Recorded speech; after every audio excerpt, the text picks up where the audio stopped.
નમસ્કાર મિત્રો, ફરી એકવાર ઓનલાઈન શિક્ષણ માટે આપનું સ્વાગત છે.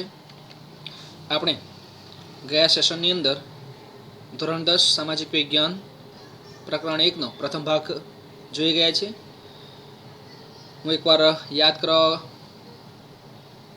માંગુ છું તો કે આપણે પ્રથમ ભાગની અંદર ભારતના વિવિધ નામો, ભારતની વિશેષતા વિશે નિહાળ્યું, સંસ્કૃતિની વ્યાખ્યા શીખ્યા, ગુફાથી ઘર સુધીની માનવ જીવનની વિકાસ યાત્રા, વારસા વિશે જોયા, પૂર્વજો તરફથી મળેલો અમૂલ્ય ભેદ, વારસાના 2 પ્રકારો વિશે આપણે શીખ્યા, પ્રાકૃતિક વારસો અને સાંસ્કૃતિક વારસો, પ્રકૃતિ, પર્યાવરણ અને માનવ જીવન વચ્ચેનો નિકટતમ સંબંધ એટલે કે પ્રાકૃતિક વારસો, અને માનવીએ પોતાની બુદ્ધિ, શક્તિ, કલા, કૌશલ્ય દ્વારા જે કંઈ પણ સર્જ્યું એને આપણે સાંસ્કૃતિક વારસો કહી ગયા.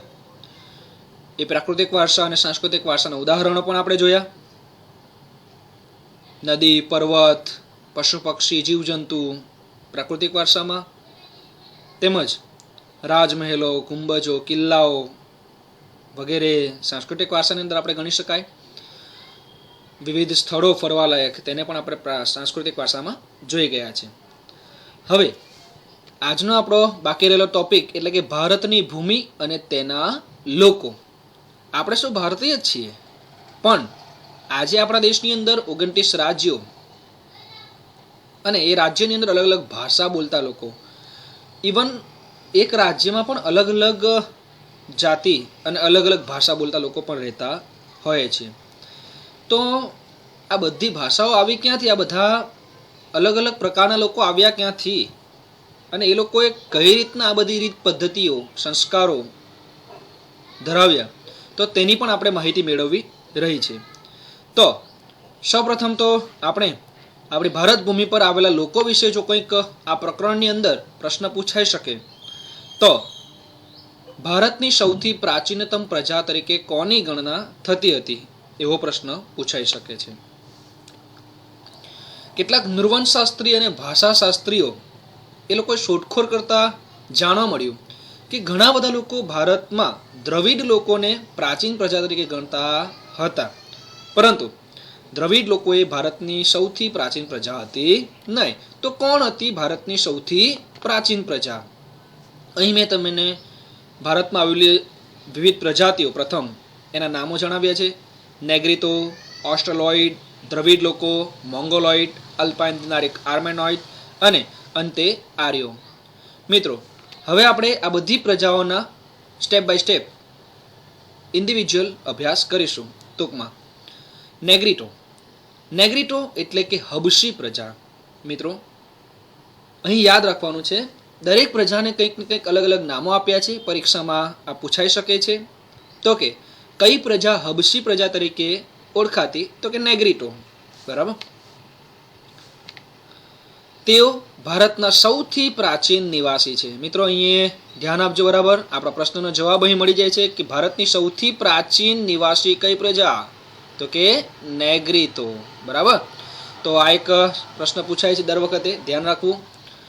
દરેક પ્રજાની અંદર તમને આ મુદ્દો જોવા મળશે. તેઓ આફ્રિકાના બલુચિસ્તાનના રસ્તે થઈને ભારતમાં આવ્યા. એટલે કે આ પ્રજા, વિવિધ પ્રજાતિઓ, અને તે ક્યાંથી આવી?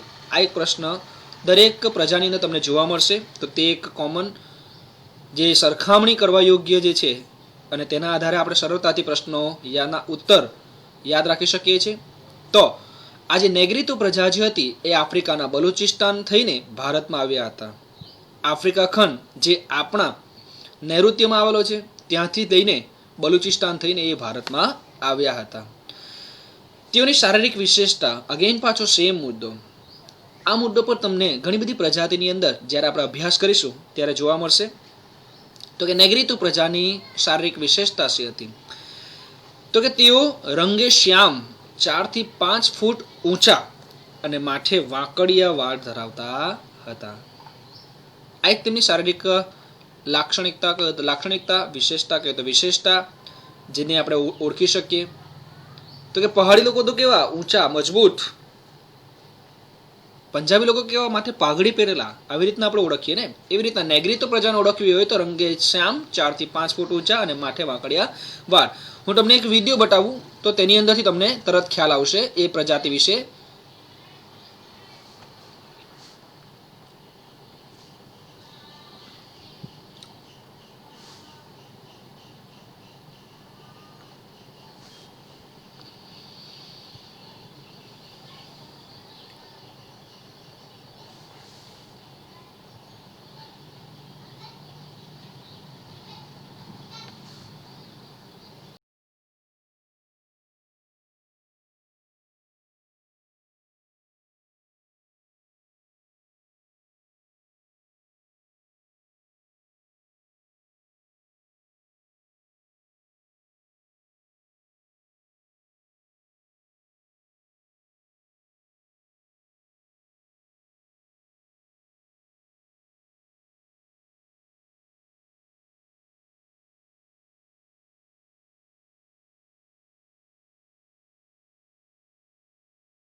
તો મિત્રો આઈ હોપ તમે વિડીયો માણ્યો હશે.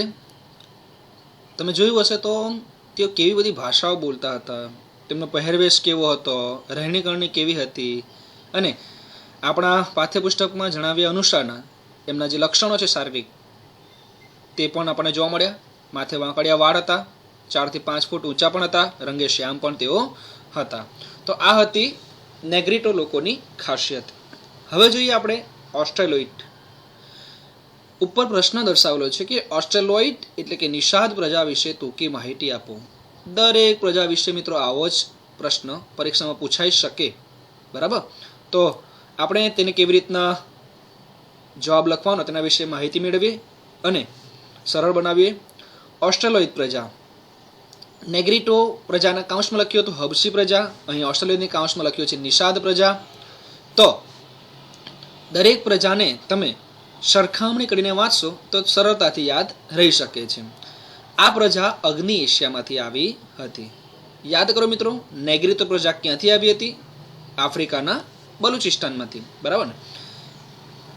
તે જ અનુસાર આ જે ઓસ્ટ્રેલિયન પ્રજા જે છે તે પણ આવી રીતના જ અગ્નિ એશિયામાંથી આવી હતી. હવે શબ્દ અહીંયા આવે છે મિત્રો અગ્નિ. અગ્નિ એશિયા, એશિયા ખંડ તો છે જ, પણ અગ્નિ દિશા, અગ્નિ કોઈ દિશા છે, બરાબર, એ જાણવું જરૂરી છે.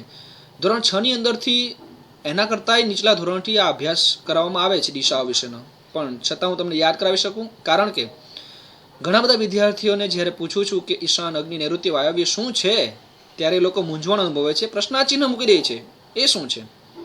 તેથી પાછું કહેવાનું મન થાય. આપણી મુખ્ય દિશાઓ તો છે જ પૂર્વ, પશ્ચિમ, ઉત્તર અને દક્ષિણ. સૂર્ય જે દિશામાં ઉગે છે તેને આપણે પૂર્વ લઈએ, 8 મેથી દિશા પશ્ચિમ, તો પૂર્વની ડાબી બાજુ આવતી એટલે કે ઉત્તર, અને તેની સામે દક્ષિણ. આ તો છે જ દિશાઓ, પણ જે બીજી ગૌણ દિશાઓ છે ઋષિમુનિઓ દ્વારા પણ આપવામાં આવી, ઈશાન, અગ્નિ, નૈઋત્ય અને વાયવ્ય, આ 4 ગૌણ દિશાઓ છે. તો આ ગૌણ દિશાઓ ક્યાં આવેલી છે તો તે ઓળખવું હોય તો સરળતાથી પૂર્વથી ડાબી બાજુ એટલે કે પૂર્વ અને ઉત્તરની વચ્ચે ત્યાંથી શરૂઆત કરીને ઈશાન, અગ્નિ, નૈઋત્ય અને વાયવ્ય આ 4 દિશાઓ ક્લોકવાઇઝ એટલે કે ઘડિયાળના કાંટાની દિશામાં ઈશાન, અગ્નિ, નૈઋત્ય અને વાયવ્ય આપણે બોલીએ પણ આ જ રીતના છે, તો યાદ પણ આવી રીતના સરળતાથી રાખી શકાય છે. તો આ પ્રજા અગ્નિ એશિયામાંથી આવી હતી. હવે અગ્નિ એશિયા ખૂણો આવ્યો કયો તો કે પૂર્વ અને દક્ષિણનો. મિત્રો તમે ભૌગોલિક રીતે મેં તમને આગળ નકશા બતાવ્યા પહેલા ભાગની અંદર, તો તમે જોયું હશે કે ઓસ્ટ્રેલિયા ખંડ એ કઈ બાજુ આવેલો હતો, આપણા અગ્નિ ખૂણા બાજુ. તો એના નામ પરથી જ આપણે અહીંયા એ લોકોનું નામ પણ જોઈ શકીએ છીએ, ઓસ્ટ્રેલોઇડ. તો આ રીતના એ પ્રજા ત્યાંથી આવી હતી, અગ્નિ એશિયામાંથી. અગેન તેમનો રંગ શ્યામ, લાંબુ અને ચપટું માથું, ટૂંકું કદ, ચપટું નાક અને તેમની શારીરિક વિશેષતા હતી. તો જો નેગ્રીટો પ્રજાની શારીરિક વિશેષતા પૂછાય, મતલબ ઇન શોર્ટ આ બધી પ્રજા વિશે આપણે અભ્યાસ કરી રહ્યા છીએ, તો તે પ્રજાઓમાં જો આપણને શારીરિક લાક્ષણિકતા પૂછી, આ લાક્ષણિકતા કોની છે તો આપણે કઈ રીતના ઓળખી શકીએ. જો કદાચ MCQ મલ્ટિપલ ચોઇસ ક્વેશ્ચન પૂછાય તો સરળતા ખાતર યાદ રાખજો મિત્રો, માથે વાંકડિયા વાર એમ કહે તો નેગ્રીટો, બરાબર. આ ટૂંકા છે એક પ્રકારના, પણ યાદ રાખવા માટે સરળ બની શકે છે. ઓસ્ટ્રેલિયન પ્રજા કહે તો ચપટું નાક અને ચપટું માથું, આવું આપણે એક લાક્ષણિકતા યાદ રાખી શકીએ. ભારતમાં આવેલા આર્યો તેમને નિષાદ તરીકે ઓળખતા હતા, બરાબર મિત્રો. અગેન પાછું યાદ કરી લો, એમનું નામ શું છે, નિષાદ. તો એ કોણ કહેતું તો કે આર્ય પ્રજા, જેની આપણે પછીથી ચર્ચા કરીશું. હાલમાં ભારતની કોલ અને મુંડા જાતિ તેમજ અસમની ખાસી પ્રજા, અહીંયા ખસ લખાયું છે સમજવા વિનંતી, ખાસી પ્રજા તેમજ નિકોબાર નામનો જે ટાપુ જે છે અંડમાન નિકોબાર તેમજ બ્રહ્મદેશ એટલે કે મ્યાનમાર, ત્યાં પણ આ જાતિના અવશેષો આપણને જોવા મળે છે. ભારતની સંસ્કૃતિ અને સભ્યતાના વિકાસમાં આ પ્રજાનો ફાળો વિશેષ છે. મિત્રો ફરીવાર પાછું જ્યારે આર્ય લોકોની આપણે વાતો કરીશું ત્યારે ફરીવાર યાદ કરાવીશ. અહીં આ મુદ્દો નોંધ કરજો. પ્રશ્ન બંનેનો સેમ પૂછાઈ શકે છે, ભારતની સભ્યતાના વિકાસમાં કઈ પ્રજાનો ફાળો છે, બરાબર. જો અહીં આર્ય શબ્દ નથી આપ્યો તો તે દરમિયાન આન્સર આવશે ઓસ્ટ્રેલોઇડ, પરંતુ ભારતની આર્ય સભ્યતાના વિકાસમાં કઈ પ્રજાનો ફાળો એમ કે તો આર્ય પ્રજા. તો આ રીતના આપણે આ ઓસ્ટ્રેલિયન પ્રજાનો પ્રશ્ન સોલ્વ કરી શકીએ. તેઓ માટીના વાસણો બનાવવા, ખેતી કરવી, સુતરાઉ કાપડનું વણાટ કામ કરવું વગેરે જેવા કૌશલ્યો ધરાવતા હતા. આદિમાનવથી લઈને જેમ ચક્રની શોધ થઈ, ખેતીની શોધ થઈ, અગ્નિની શોધ થઈ, આ કંઈક ડાયરેક્ટ નથી થઈ મિત્રો. આવી જ બધી પ્રજાઓ ધીમે ધીમે શોધ કરતા જ ગયા. પ્રાગ ઐતિહાસિક કાળ આ બધા કાળ ધીમે ધીમે કરતા ગયા. સમય જતો ગયો તેમ આ બધી કલા આદિમાનવમાંથી આજે બનેલા માણસ સુધીમાં ધીમે ધીમે કરતા આવી અને આજે માણસ ચંદ્ર ઉપર પહોંચતો થયો છે. તો આ એક સંસ્કૃતિ, આ એક વિકાસ છે. તેઓ માટીના વાસણો બનાવતા હતા, ખેતી કરતા હતા. તો આ રીતની કલા પણ તેઓની અંદર જોવા મળતી હતી. હું તમને ઓસ્ટ્રેલિયન પ્રજાના થોડા ઘણા પિક્સ છે, 1-2 તે બતાવું છું. તો કે ઓસ્ટ્રેલોઇડ પ્રજા,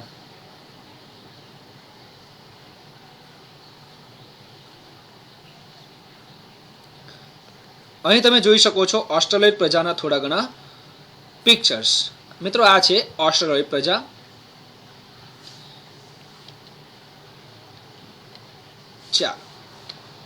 હવે ત્રીજી પ્રજાતિ છે દ્રવિડ પ્રજા. દ્રાવિડ લખાયું છે, સમજો બરાબર. દ્રવિડ પ્રજા વિશે આપણે ટૂંકી માહિતી મેળવીએ. તેઓ મૂળ ભારતના હતા મિત્રો.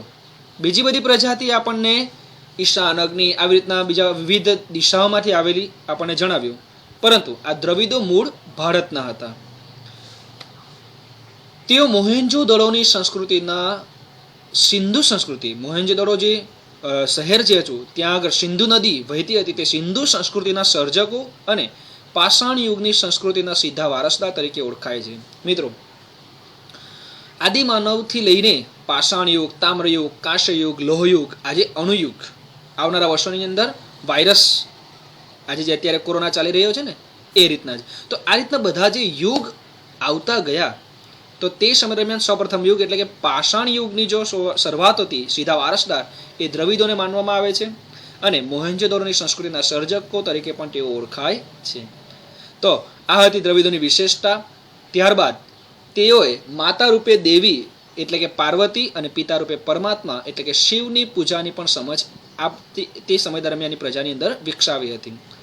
મિત્રો, આપણે કલ્પના કરી શકીએ કે કેવી રીતે આદિમાનવ રહેતો હશે, કેવી રીતના ખાતો હશે, પીતો હશે, પૂજા વિધિ ઉપર આવે તો કોની પૂજા કરતો હશે, એમ પ્રશ્ન થાય કે નહીં.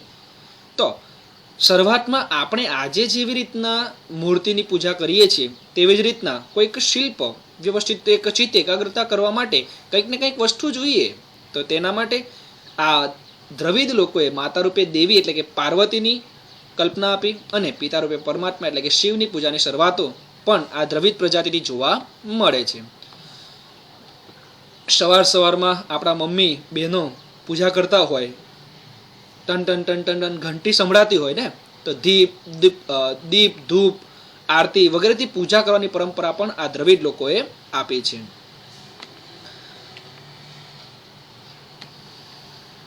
તે ઉપરાંત તેઓ પ્રકૃતિ પૂજા અને પશુ પૂજા પણ શરૂ કરી હતી.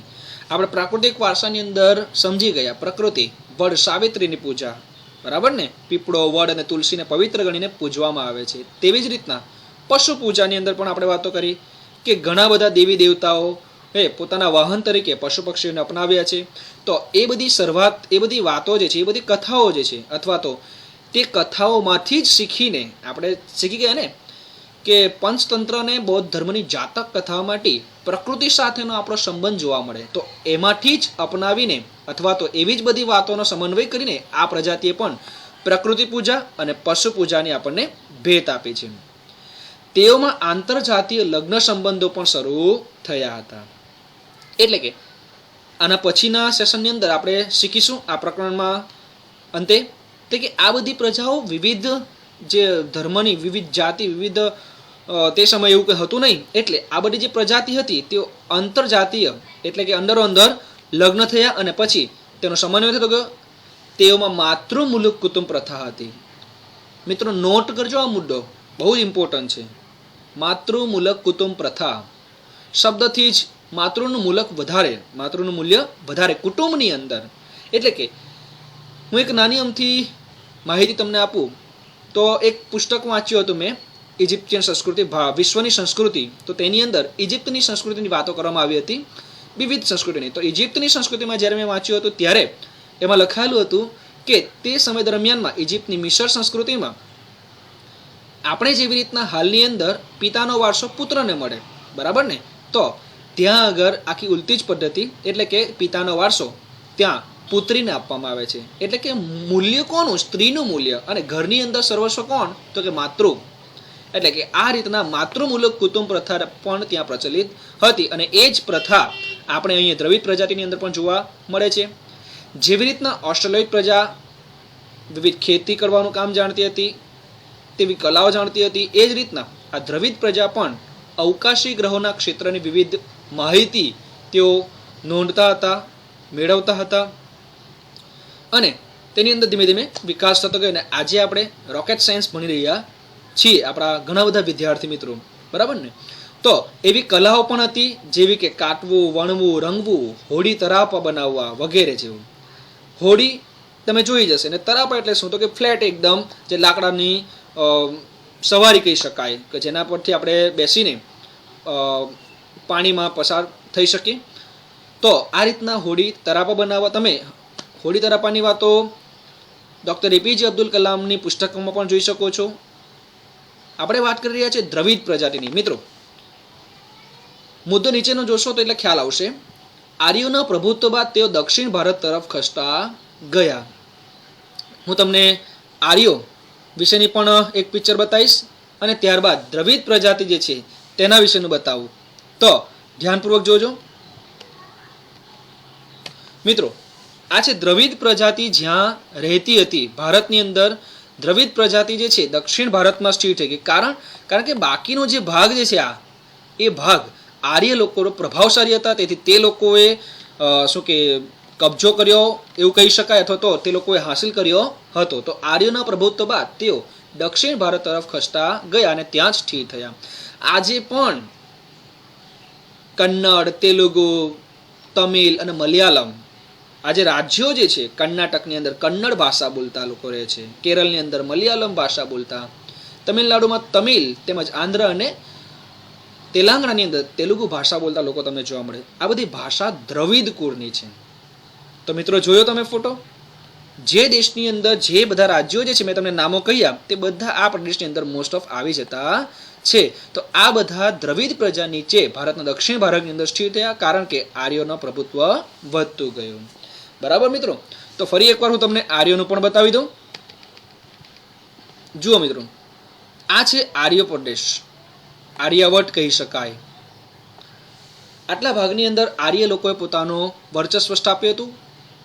દ્રવિડો પણ હતા, પણ ધીમે ધીમે તેમનું વર્ચસ્વ વધતું ગયું અને દ્રવિડો નીચે સ્થાયી થઈ ગયા. બરાબર, તો આ રીતના દ્રવિડ કુળની જે ભાષાઓ છે તે તમે જોઈ શકો છો. ત્યારબાદ મોંગોલોઇડ પ્રજા વિશે આપણે માહિતી મેળવીએ. આ પ્રજા ઉત્તર પશ્ચિમ ચીનમાંથી તિબેટ થઈને ભારત આવી હતી. ઉત્તર પશ્ચિમ ચીન એટલે કે ચીન વાળા વિભાગમાંથી તિબેટમાં થઈને ભારતમાં આવેલી પ્રજા એટલે કે મોંગોલોઇડ પ્રજા. આ પ્રજાનો વર્ણ પીળો, ચહેરો ચપટો, ઉપસેલા ગાલ અને બદામ આકારની આંખો જેવા શારીરિક લક્ષણો ધરાવતા હતા. ફરી એકવાર મિત્રો યાદ કરી લઈએ, મેં તમને કહ્યું તે અનુસાર કે જો કોઈક શારીરિક લક્ષણોના આધારે પ્રશ્ન પૂછી શકાય તો નેગ્રીતોને આપણે યાદ રાખીશું વાંકડિયા વાળ, ઓસ્ટ્રેલિયડ યાદ રાખીશું ચપટું માથું, ચપટું નાક એના વિશે. અને અગેન દ્રવિડની તો આપણે વાતો પોતાના જ પ્રદેશના હતા એટલા માટે મોંગોલિયડ પ્રજાની વાતો કરીએ તો બદામ આકારની આંખો આ યાદ રાખીશું, તથા પીળો વર્ણ, તે લોકોનો ચામડી વાન એટલે કે પીળો વર્ણ હતો, ચહેરો ચપટો, ઉપસેલા ગાલ અને બદામ આકારની આંખો તેમની શારીરિક લાક્ષણિકતા હતી. આપણે એક એનો ફોટો જોઈએ.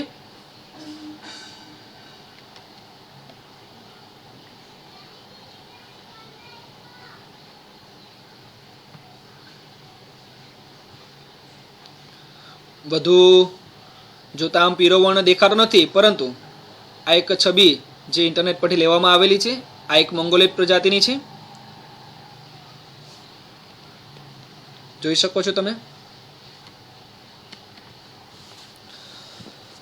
તો આ રીતના પીળો વર્ણ, ચપટો ચહેરો, ઉપસેલા ગાલ અને બદામ આકારની આંખો જેવી શારીરિક લાક્ષણિકતાઓ તેઓ ધરાવતા હતા.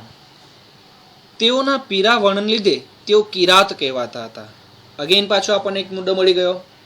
નેગ્રીતો એટલે કે હબશી પ્રજા, નિષાદ એટલે કે ઓસ્ટ્રેલિયડ પ્રજા અને કિરાત એટલે મોંગોલિયડ પ્રજા. તો આ રીતના પ્રશ્ન પૂછાઈ શકે છે આ બધાના નામને લઈને.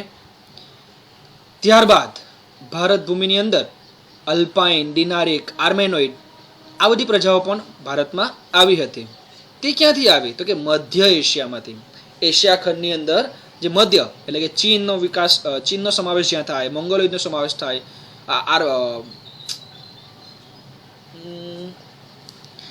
ચીનની ઉપર એક બીજો દેશ આવેલો છે તેનો એટલે કે તે બધા પ્રદેશમાંથી યસ મોંગોલિયા. તો એ મોંગોલિયા, ચીન અને રશિયા જે ઉપરનો ભાગ છે, તો આ મધ્ય એશિયામાંથી આવેલી પ્રજા હતી આ અલ્પાઇન, ડિનારિક અને આર્મેનોઇડ.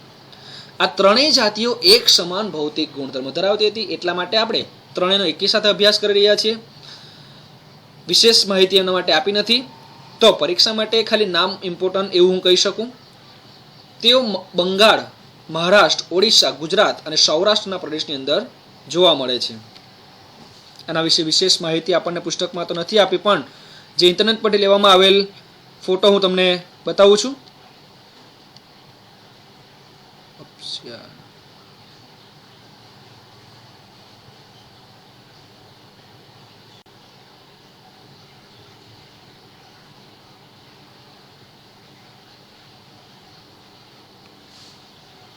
તમે જોઈ રહ્યા છો ડિનારિક પ્રજા.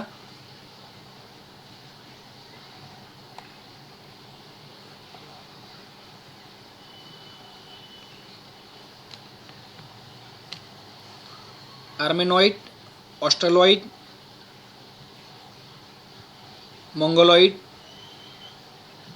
દ્રવિડો,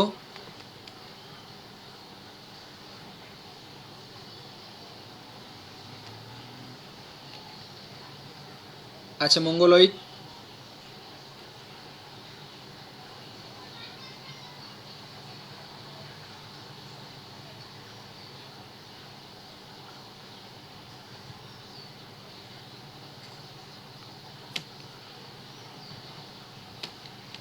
તો આ બધી પ્રજાતિ વિશે આપણે અભ્યાસ કર્યો, બરાબર. હવે ત્યારબાદની આપણી પ્રજાતિ એટલે કે આર્ય, તેના વિશે આપણે ટૂંકી માહિતી મેળવવાની છે. લખ્યું છે ટૂંકી, પણ માહિતી મોટી છે અને ઉપયોગી પણ છે, બરાબર. આર્ય પ્રજાતિ. ભારતીય આર્ય સભ્યતાના નિર્માતાઓ આર્ય લોકો હતા. મિત્રો પહેલા ચર્ચા કરી તે અનુસાર પ્રશ્ન સેમ આવી શકે. ઓસ્ટ્રેલોઇડ માટે પણ ભારતીય સભ્યતાના નિર્માતા. જો આર્ય શબ્દ ન વાપર્યો હોય તો ઓસ્ટ્રેલોઇડ, અને આર્ય શબ્દ આવ્યો હોય તો આર્ય. એકદમ સરળ છે. મિત્રો કાઉન્સમાં લખ્યું છે નોર્ડિક લોકો, બરાબર. તો આર્ય સભ્યતાના નિર્માતા એમ કહી તો આર્ય, અને તેમાં પણ એ લોકોનો સમાવેશ થાય તે નોર્ડિક લોકો, એટલે કે તેમનું નામ હતું નોર્ડિક.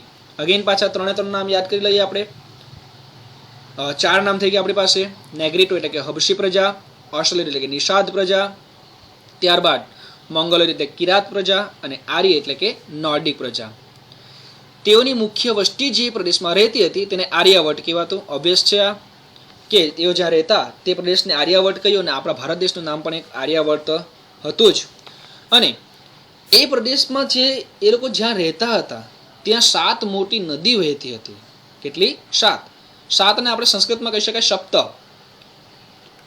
અને અહીં નદીનો ઉલ્લેખ કરેલો છે. અને સૌથી મોટી નદી આપણા દેશની અંદર તે સમય દરમિયાનમાં હતી તો કે સિંધુ નદીનો ઉલ્લેખ આપણે જોયો, સિંધુ ખીણની સંસ્કૃતિ. એટલા માટે તે પ્રદેશને તેઓ સપ્ત સિંધુ નામે ઓળખતા હતા. વૈદિક કાળની અંદર તે લોકોનો પ્રદેશ આપણે નકશાની અંદર જોઈ ગયા તો કે આર્યો કેટલા વિસ્તાર સુધી વિસ્તરેલા હતા. તો પૂર્વમાં મિથિલા સુધી અને દક્ષિણમાં વિંધ્યાચળ સુધી. મિથિલા એટલે કે બિહાર હાલનું, અને વિંધ્યાચળ પર્વત સુધી એટલે કે મહારાષ્ટ્ર ગુજરાતની અંદર ત્યાં સુધી વિસ્તરેલું હતું. આપણે જોઈ જ ગયા છીએ. ફરી પાછું એકવાર જોઈ લઈએ.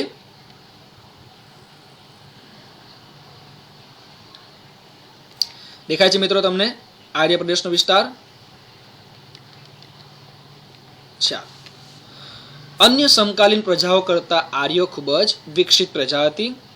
તેઓ પ્રકૃતિ પ્રેમી હતા. વૃક્ષો, પહાડો, સૂર્ય, વાયુ, નદીઓ, વરસાદ વગેરેની પણ પૂજા કરતા હતા, અને દરેકની સ્તુતિની પણ રચના કરી હતી. મિત્રો અહીં આ મુદ્દા આગળથી ઘણું બધું શીખવાનું મળે છે. આપણે આર્યાવર્તની અંદર રહેતા હતા, એટલે કહેવાનો મતલબ આપણા દેશ આર્યાવર્ત આ નામ હતું, અને આર્ય લોકો આપણા દેશમાં રહેતા હતા. તો તેઓએ પહાડો, સૂર્ય, વાયુ વગેરેની પણ પૂજા કરી અને સ્તુતિની રચના કરી.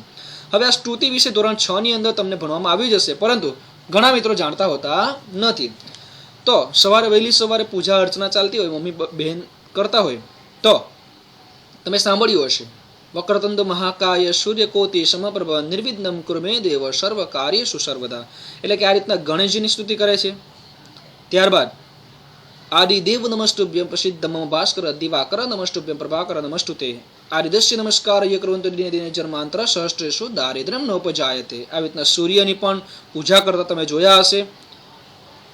તુલસી શ્રી સખી શિવે પાપ હાનિ નિપુણ્યતે નમસ્તે નારદનુતે નમો નારાયણ પ્રિય. વૃક્ષોની તુલસીની પૂજા કરે છે, બરાબર ને.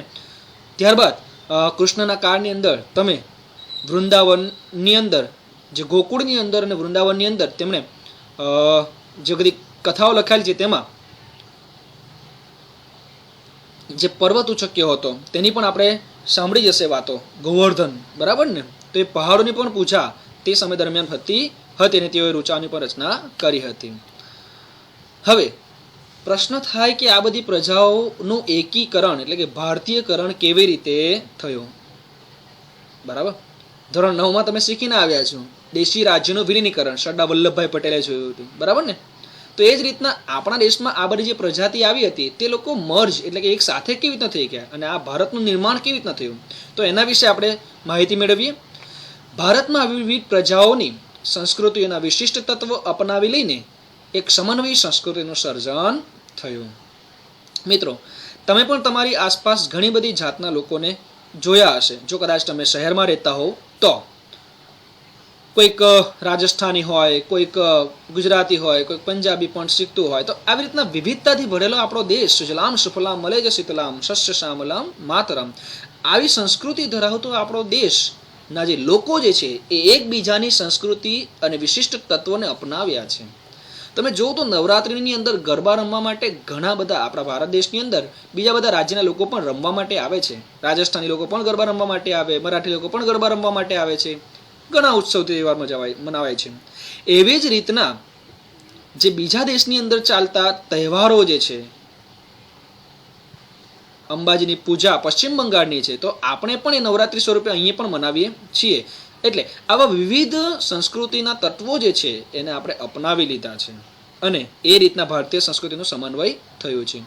બીજું, બે ઘર ક્યારે જોડાય? જો લગ્ન સંબંધે કોઈક વ્યક્તિ, બે વ્યક્તિઓ જોડાય ત્યારે. એ જ રીતના આ બધી જે પ્રજાઓ હતી તેઓ પણ લગ્ન સંબંધે જોડાઈ અને તેઓનું સંમિશ્રણ થતું ગયું. બધાની એક વિશિષ્ટ રહેણીકરણી અને ભાષાઓ હતી, વિચારો, ધાર્મિક માન્યતાઓનો પણ સમન્વય થતો ગયો. આજે આપણે એવા પ્રદેશની અંદર રહીએ છીએ કે જેની અંદર ઘણી બધી ભાષાઓ બોલતા લોકો રહે છે. મિત્રો, આપણને આપણી બોલી એટલે કે લોકબોલી, માતૃભાષા તો આવડવી જ જોઈએ. જે આપણી ગુજરાતી છે, ગુજરાતમાં રહીએ તો રાષ્ટ્રભાષા દેશ હિન્દી, આંતરરાષ્ટ્રીય ભાષા અંગ્રેજી, ઇંગ્લિશ અને વિવિધ બીજી ભાષાઓ પણ આવડવી જોઈએ. જો આપણે દ્રવિડ કુળની જે ભાષાઓ જે છે, તમિલ, તેલુગુ, કન્નડ અને મલયાલમ, એ બધી ભાષાઓ એ બધા પ્રદેશની અંદર જઈએ તો આપણને કંઈ ખબર જ ના પડે. તો તે સમય દરમિયાનમાં થોડી ઘણી આપણને આ ભાષાઓ આવડતી હોય તો આપણને એ પ્રદેશમાં કંઈક સરળતા રહે. એટલે કે આ ભાષા બહુ ઇમ્પોર્ટન્ટ છે. તો એ રીતના આપણા દેશની વિવિધ પ્રજાતિઓએ ભાષાઓ શીખી છે. ડૉક્ટર એપીજે અબ્દુલ કલામ પણ વિવિધ ભાષા જાણતા હતા. તેઓ મૂળ રામેશ્વરમ એટલે કે તમિલનાડુના હતા. તમિલ પણ બોલતા હતા, તે કન્નડ પણ બોલતા હતા, હિન્દી પણ જાણતા હતા, ગુજરાતી પણ જાણતા હતા. એટલે કે આ રીતના તેઓએ પણ વિવિધ ભાષાઓને અપનાવી, વિવિધ ધાર્મિક માન્યતાઓને પણ આપણે અપનાવી છે. તેઓએ ભારતને સમૃદ્ધ અને ભવ્ય વારસો આપ્યો છે. અને આ બધી પ્રજાઓ એટલી બધી ભળી ગઈ કે તે લોકોનું સ્વતંત્ર કોણ દ્રવિડ કોણ આજે ઓળખી શકાતા નથી. હમ સબ ભારતીય હૈ. આવી રીતના એક ભારતીય થઈને એકમેક થઈને રહીએ છીએ. ત્યારબાદ આ ચેપ્ટરનો અંતિમ ટોપિક જે ચર્ચા કરવા યોગ્ય મુદ્દો જે છે તે છે ભારતના વારસાનું જતન અને સંરક્ષણ. મિત્રો, વારસો આપણો હોય કે પડોશીનો હોય કે રાષ્ટ્રનો હોય કે વિશ્વનો હોય, એનું જતન અને સંરક્ષણ કરવું ખૂબ જ જરૂરી છે. અને જો જતન અને સંરક્ષણ કરવામાં આપણે ચૂક કરી તો આજે આપણે કોરોના મહામારી વિશે બધા જાણીએ છીએ, તો એ પણ થઈ શકે છે. વૃક્ષો કપાઈ રહ્યા છે તો તેના કારણે પર્યાવરણમાં આવેલો બદલાવ પણ આપણે જાણીએ છીએ.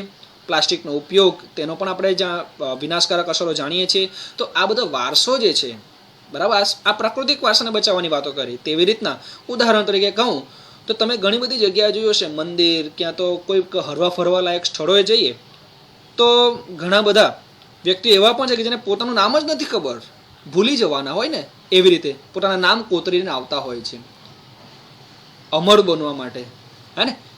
તો આવી રીતના જે બે મિજાજ લોકો જે છે, જે સભાન નથી, એવા લોકો હંમેશા આપણા વારસાને નુકસાન પહોંચાડતા રહ્યા છે. ધોરણ 9ની અંદર પણ આપણે અભ્યાસ કર્યો. ઘણી બધી વખતે ઘણા બધા પ્રવાસી મિત્રો જંગલમાં જતા હોય છે, પ્લાસ્ટિકનો કચરો ઢેર ભણો લઈને જાય છે. આપણે પણ પ્રવાસમાં જઈએ છીએ ત્યારે ઘણી બધી વસ્તુ લઈને જઈએ ત્યારે ઘણી બધી પ્લાસ્ટિકની થેલીઓ આપણે ખાઈને ત્યાં જ ફેંકી આવીએ છીએ. આ વારસાનું જતન છે કે પતન છે? સંરક્ષણ છે કે શોષણ છે? તો એના માટે આપણે હવે બાળક રહ્યા નથી. તો ધોરણ 10ની અંદર આ પ્રકરણ આપવાનો મુખ્ય હેતુ આ છે. પર્યાવરણ ખૂબ જ ઉપયોગી છે અને એનું જતન અને સંરક્ષણ કરવું ખૂબ જ જરૂરી છે. આપણો વારસો બહુ કિંમતી છે, તેને કારણે આપણે એનું જતન અને સંરક્ષણ કરવું ખૂબ જ જરૂરી છે. તેથી જ તો પ્રશ્ન પૂછાય છે અને આપણે અભ્યાસમાં લેશું જ. તો કે નીચે પ્રશ્ન તમને આપ્યો છે, ભારતના બંધારણની કઈ કલમમાં વારસાના જતન અને રક્ષણ માટેની ફરજો દર્શાવી છે?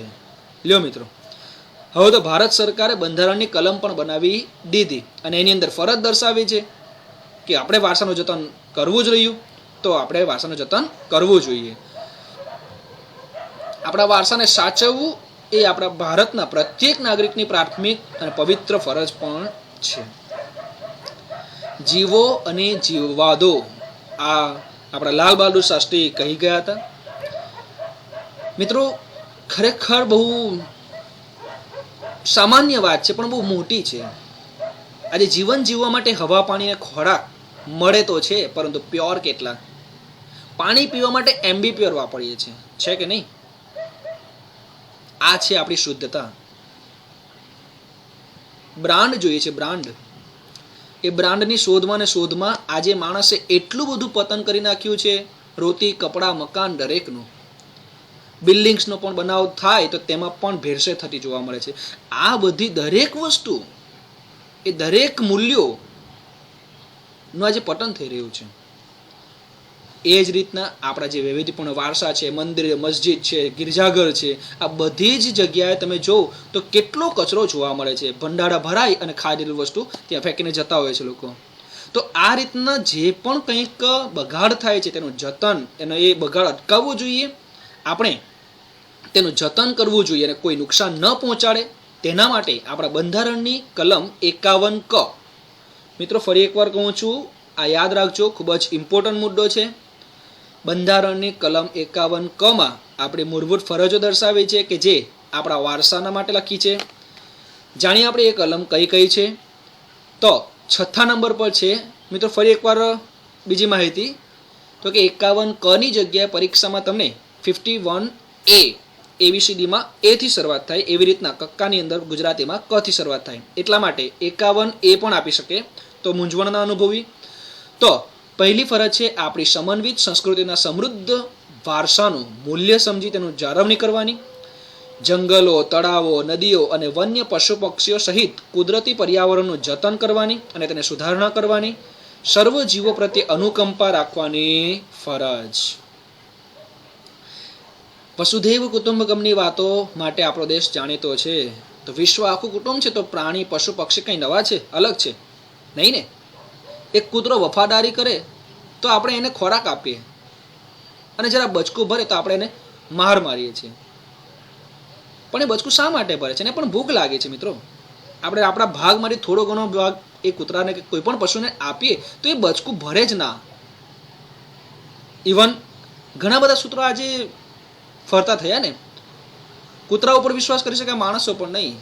તો આવા સમયની અંદર કહેવાનું તાત્પર્ય એ કે આપણે જે શીખીને આવ્યા કે ભારતીય સંસ્કૃતિ પ્રાચીન સમયથી પ્રકૃતિ પ્રેમી રહી છે, વન્યજીવો પ્રત્યે અનુકંપા દર્શાવતી રહી છે, તો એ રીતના આપણે પ્રકૃતિનું પણ રક્ષણ કરવાનું છે અને આવા જીવજંતુઓ, પશુ પક્ષીઓ જે છે આપણા વારસાની અંદર સમાવેશ થતી બાબતો તેનું પણ જતન કરવાની છે, એમના પ્રત્યે અનુકંપા રાખવાની છે. જાહેર મિલકતનું રક્ષણ કરવાની અને હિંસાનો ત્યાગ કરવાનો. આપણો દેશ હડતાળ માટે બહુ જાણીતો છે ને. જરાક અમથી પણ માંગ પૂરી ન થઈ એટલે ભાંગફોડ ચાલુ થઈ જાય, પેલું સળગાવી દે, આ કંઈક તોડી નાખે, રેલવેના પાટા ઉખેડી નાખે. તો આ આપણી સંસ્કૃતિ છે. ભગતસિંહે કરેલી હડતાળ અને આજની હડતાળમાં લાખો કોષો મિલોનું અંતર જોવા મળે છે. તો એટલા માટે જ આપણા દેશના બંધારણે 51 ક કલમની અંદર આ જે 8મી અનુચ્છેદ 51 ક ની અંદર જે 8મી કલમ દર્શાવી છે તે જ કહે છે કે આપણા વારસાનું જતન કરવું જોઈએ અને હિંસાનો ત્યાગ કરવો જોઈએ. તો હવે આપણે અંતિમ મુદ્દા તરફ જઈ રહ્યા છે. તો કે પ્રશ્ન પૂછાઈ શકે મિત્રો, કોણે ભારતને દરેક ક્ષેત્રમાં વિકાસ માટેની અણમોલ તકો પૂરી પાડી છે? હવે એક નોટ કરજો મિત્રો, આપણે દરેક વખતે એવું જ ઈચ્છતા હોય કે પ્રશ્ન આવશે સરળ, જે ગાઈડના છે, અપેક્ષિતના છે, એવા જ પ્રશ્ન આવશે ને. મિત્રો ઘણીવાર એવા પ્રશ્ન પણ પૂછી પાડાય કે જે પુસ્તકોમાંથી એકદમ લીટી ટુ લીટી, ડી ટુ ડી ખૂબ જ ઊંડાણપૂર્વક કરવામાં આવે છે. કારણ ઘણા બધા શિક્ષકોએ પાયો ચકાસવાનો હોય છે. જ્ઞાન, સમજ, કૌશલ્ય, ઉપયોજન, આ બધા મૂલ્યો એક અધ્યાપન પ્રક્રિયા દરમિયાન કરવામાં આવે છે, નું ધ્યાન રાખવામાં આવે છે. તો તેના માટે યાદ રાખજો કે ઘણીવાર અપેક્ષિતમાં પણ એવા સરળતાભર્યા પ્રશ્નો ન પણ આપે, તો એવા પ્રશ્નો જે પેપર સેટર જે છે એકદમ લાઈનની અંદરથી પણ કાઢી શકે છે. તો એવો જ એક પ્રશ્ન છે આ લાસ્ટ ટાઈમ પૂછાયો હતો કે ભારતને દરેક ક્ષેત્રના વિકાસ માટેની અણમોલ તક કોણ પૂરી પાડે છે? તો એના માટેનો જવાબ પણ આપણને મળશે. પ્રકૃતિએ જે રમ્ય અને ભૂમિ દ્રશ્યો ભારતની ભૂમિ ઉપર સર્જેલ છે, હિમાલયની આપણે વાતો કરી, નદીઓ, પર્વતો, આ બધી વાતો, તો તેની સુંદરતા, પવિત્રતા અને શુદ્ધતાને આપણે સૌ સાથે મળીને એક નૈતિક ફરજ સમજીને જાળવવું જોઈએ. અને આપણો જવાબ અહીં દર્શાવેલો છે કે ભારતને દરેક ક્ષેત્રમાં વિકાસ માટેની તકો પ્રાકૃતિક વિશિષ્ટતાઓએ, એટલે કે પ્રકૃતિની જે વિશિષ્ટતા છે, આપણે ઉદ્યોગો કેવી રીતના ચાલે છે, પાણી ઉપર, અને પાણી ક્યાંથી મળે છે? વરસાદ, ક્યાં તો નદી તરફથી મળે છે. ઘણી બધી મોટી બી કંપનીઓ ચાલતી હોય, બેકરી ચાલતી હોય, કાપડના કારખાના ચાલતા હોય, ક્યાંથી મળે મિત્રો? ખેતીમાંથી. ખેતી કેવી રીતના થાય? તો એ કુદરતી રીતે થાય, માણસ તો એમાં નિમિત્ત માત્ર છે. તો આ રીતના પ્રાકૃતિક વિશિષ્ટતાઓ જે છે તેને કારણે આપણો દેશ વિવિધ ક્ષેત્રની અંદર સિદ્ધિ હાંસલ કરી રહ્યો છે. ખનિજો, અણુ, પરમાણુ, યુરેનિયમ્સ, આ બધી જે વસ્તુઓ જે છે એ ખનિજો પૃથ્વીના પેટાળમાં મળે છે. અને એ પૃથ્વીનો પેટાળ કંઈ આપણે બનાવવા માટે નથી ગયા, તે પ્રાકૃતિક વારસો છે. તો આ પ્રાકૃતિક વારસાનું જતન અને રક્ષણ કરવું એ ખૂબ જ મોટી અને નૈતિક તેમજ પવિત્ર ફરજ છે. આપણે સૌ એ સમજવું જોઈએ. મિત્રો, આ પ્રકરણનો મુખ્ય હેતુ જ એ છે કે આપણે સૌ આપણા વારસાનું જતન અને રક્ષણ કરીએ. ફરી એકવાર ઓનલાઈન શિક્ષણ માટે સહકાર આપવા બદલ આપ સૌનો આભાર. અંતે મિત્રો એક નાની અમથી ટિપ્પણી યાદ રાખજો. ભણેલો પણ ગણેલો નહીં, કહે ને એવી રીતના જ ભણવાની પણ પદ્ધતિ છે. એ અનુસાર જ્યારે પણ આપણે વાંચવા બેસીએ ત્યારે રિકોલ કરવું બહુ જરૂરી છે. આપણે લખીને વાંચતા હોઈએ, ઘણા બધા વાંચીને લખતા હોય, આવી પણ પદ્ધતિ છે. પણ એ બંને પદ્ધતિ અધૂરી છે મિત્રો. એ પદ્ધતિની ત્રીજી શાખા, ત્રીજું જોડાણ એમ કહેતો ચાલે, તે એટલે કે રિકોલ, મનન, ચિંતન બહુ જરૂરી છે. તો આપણે જે શીખી ગયા આજે તેનું આપણે થોડું મનન કરી લઈએ. તો આજે આપણે શું શીખ્યા? આજે આપણે શીખ્યા